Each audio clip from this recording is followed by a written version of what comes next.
מחכים 3 שניות, נדלק פנס, ואז הוא נהיה יותר חזק, ואז הוא נהיה SOS. אבל זה לא הדבר המגניב. הדבר המגניב זה שזה מנפח כמעט כל דבר, לא משנה אם זה גלגל ים או מזרן או מה שזה לא יהיה. אז שמים לו את זה פה.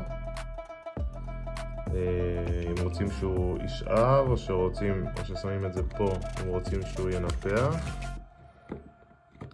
ויש לו כל מיני מחברים כאלה, זה נגיד של המזרנים. שמים את זה בפנים. וזה יש לו 2 צדדים.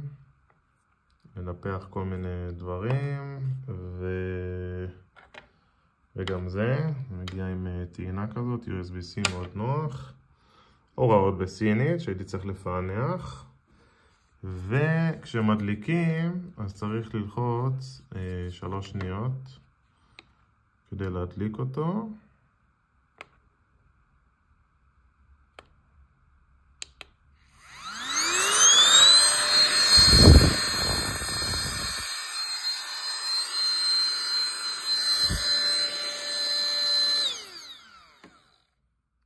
מאוד חמוד. צד אחד מנפח, זה הצד המנפח וזה הצד המוציא אוויר. Very nice.